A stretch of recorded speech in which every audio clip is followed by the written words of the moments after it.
Hello, everyone. This is Mariah Cruz, and you're listening to the Spiritual Deep Dives podcast. There's a revelation the Ascended Masters gave, one that flips Zecharia Sitchin's entire Nephilim narrative upside down, and it begins with the shocking identity of Anu.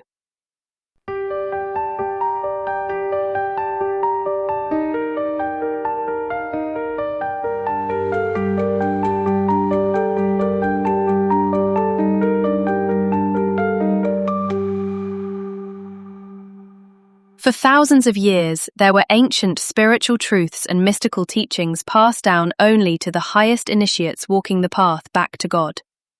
It hasn't been until recent times that this secret knowledge has been available to the masses.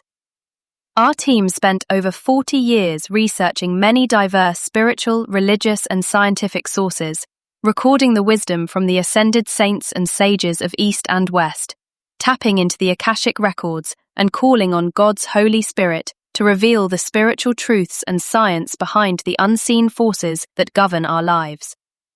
In this podcast, we will explore these teachings from a unique perspective that you probably have never heard before, and show practical ways you can integrate them into your life to resolve deep-seated personal problems, accelerate your soul's evolution, and help solve the world's dilemmas.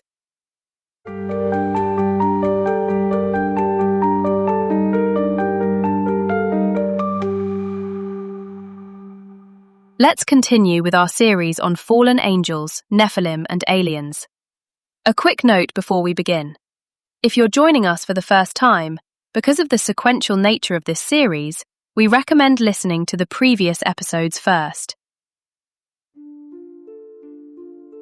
As we recap our discussion from episode 14, we were talking about the 12th planet, written by Zecharia Sitchin. We had mentioned that the god Anu was the ruler of Nibiru and had two sons, Enlil and Enki. This is where the Nephilim that are mentioned in various scriptures came from. They are known as fallen angels, or the cast down ones. This particular group of rebels were following Anu on the planet Nibiru and were part of the larger array of fallen ones who were inhabiting large areas of this solar system and galaxy. We want to quickly remind you that not everything Sitchin wrote in his books was accurate according to the Ascended Masters. We're going to point out what's correct and what's incorrect in his book. So we'll continue with commentary on the 12th planet, starting with some explosive information about Anu.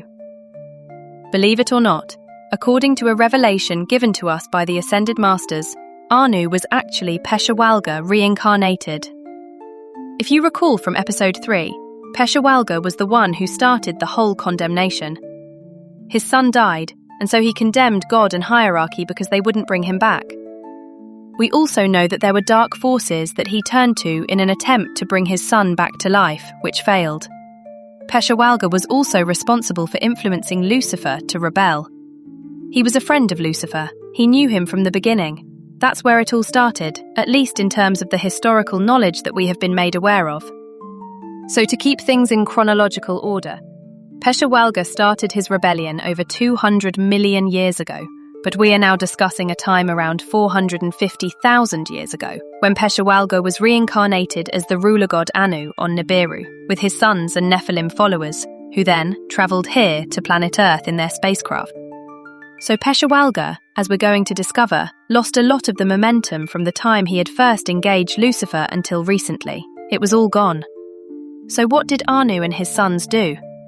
Before we dive into that story, first we want everybody to know something important.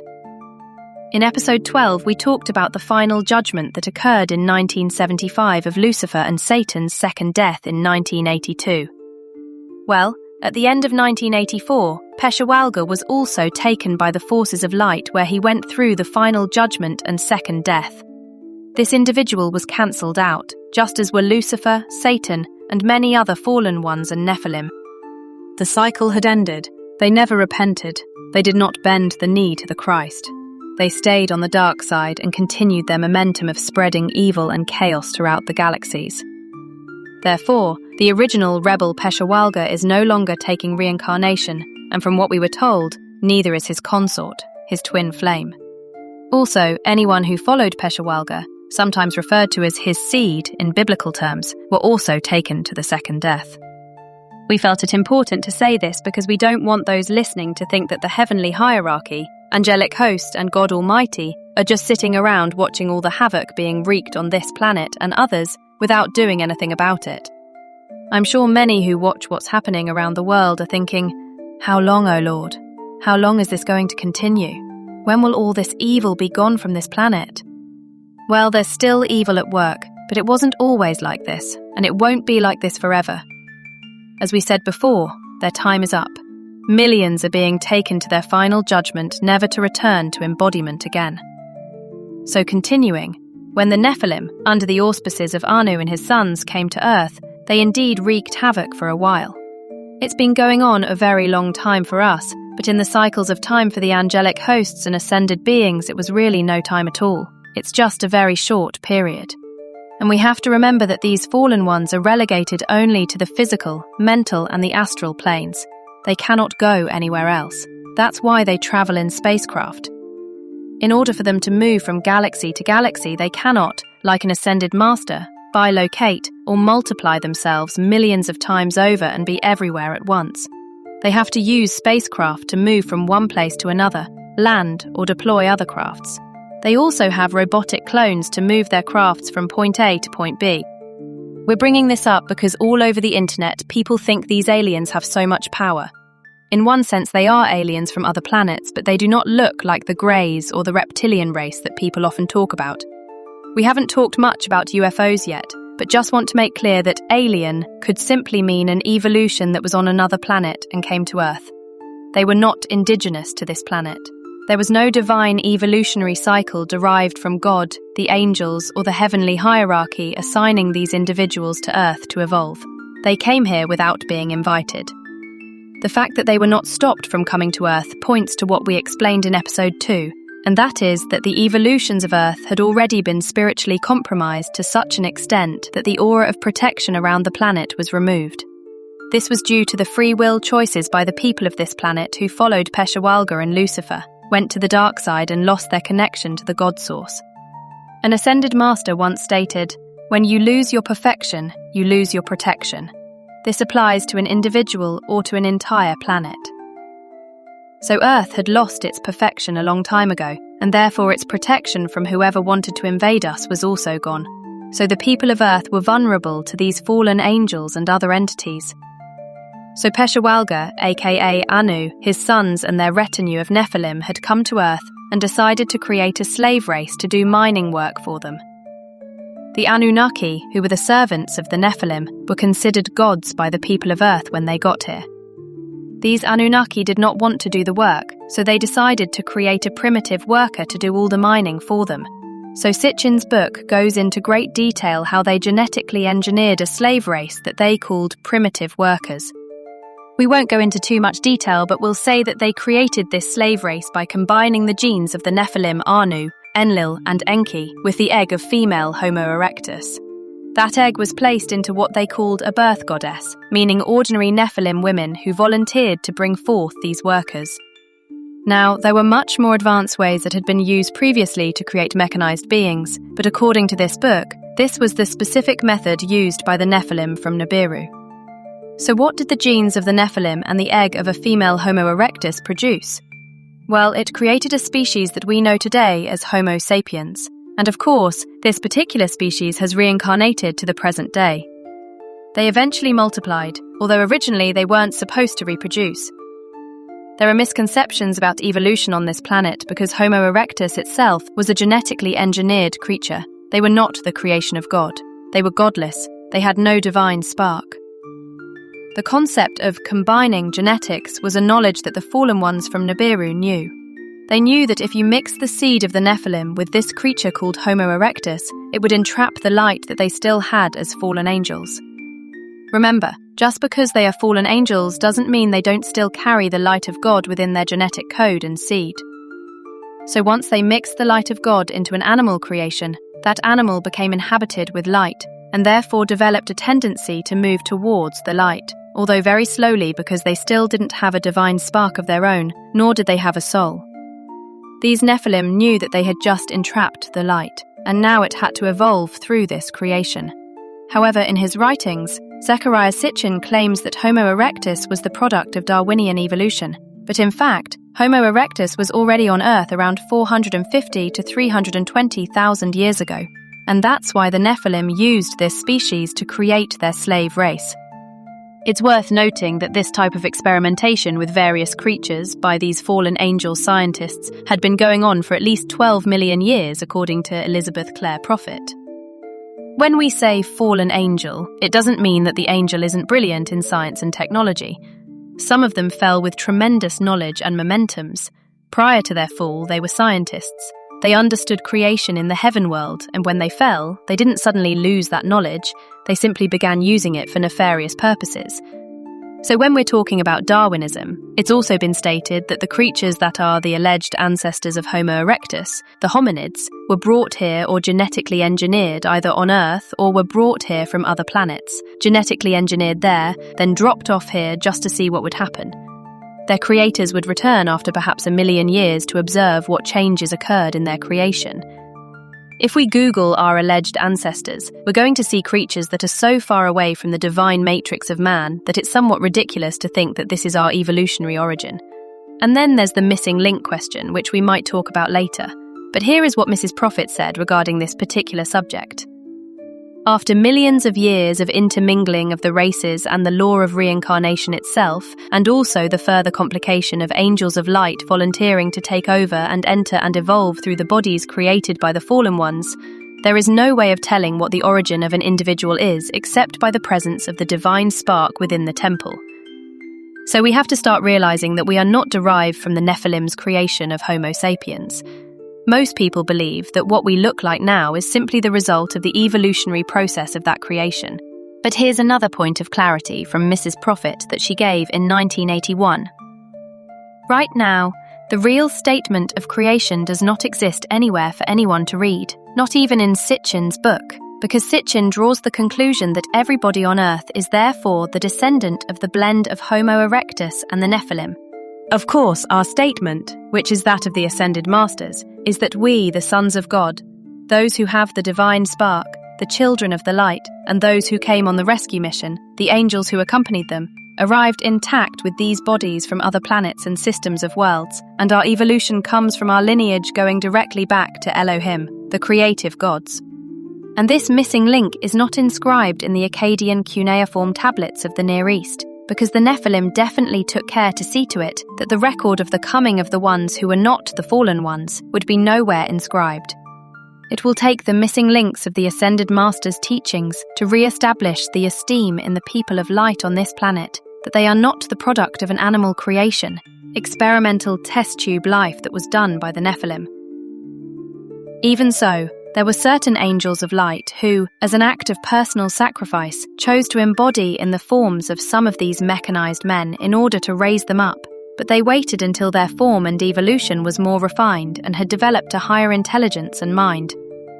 So the conclusion is this: it is not the physical form that matters, it's what animates that form. Whether a person embodies the divine spark from God, or whether they are soulless creatures simply acting on the programming of the fallen ones.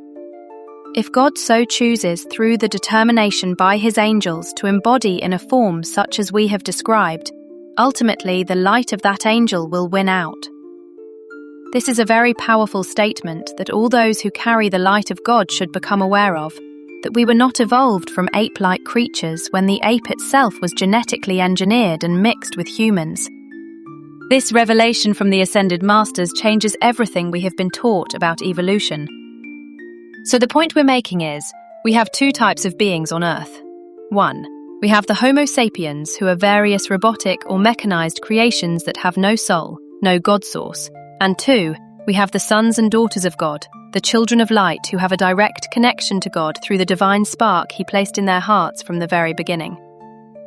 We think it's appropriate here to repeat something that we revealed in episode 7, and that is the possibility that Homo sapiens could receive a threefold flame.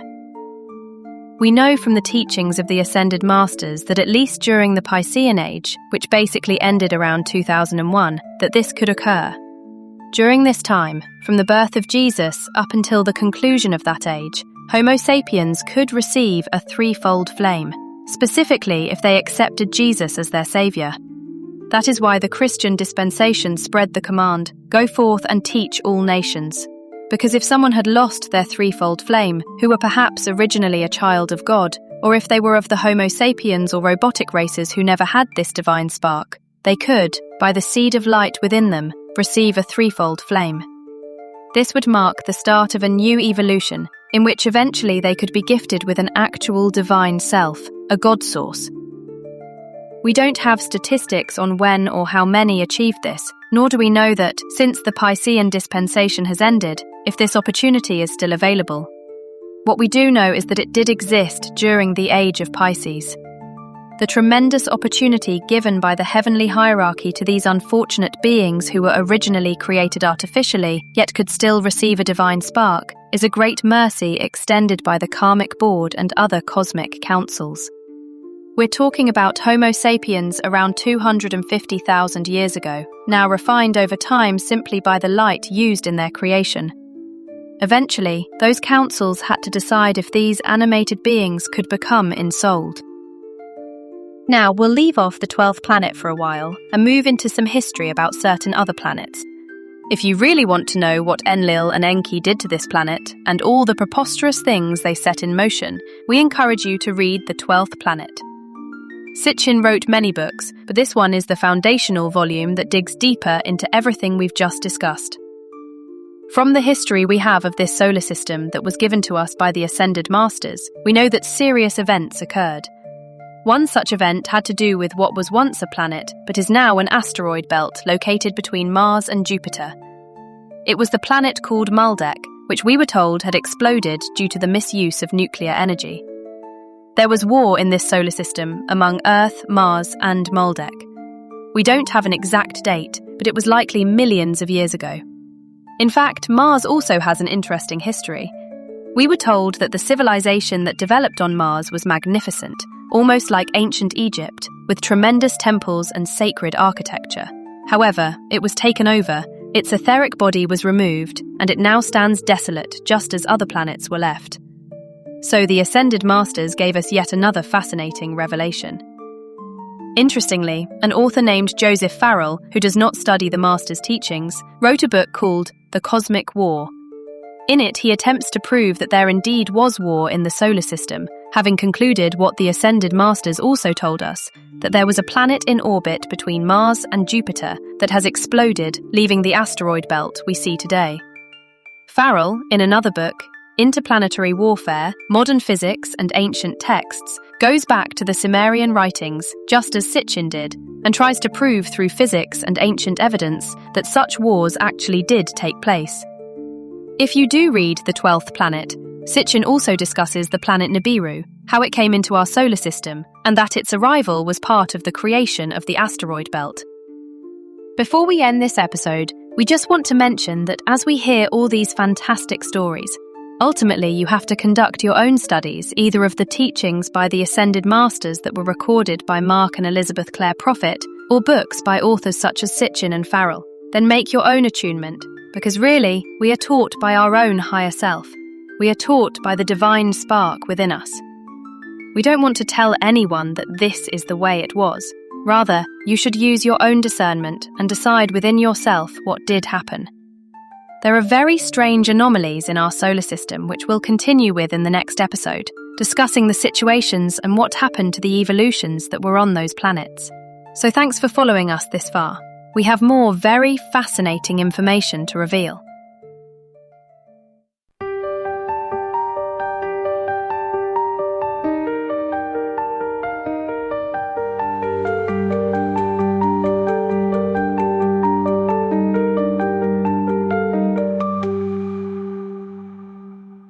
In our next episode, we will answer the question, what if the roots of today's chaos around the world trace back to two vanished planets and the souls who destroyed them, who reincarnated here on Earth?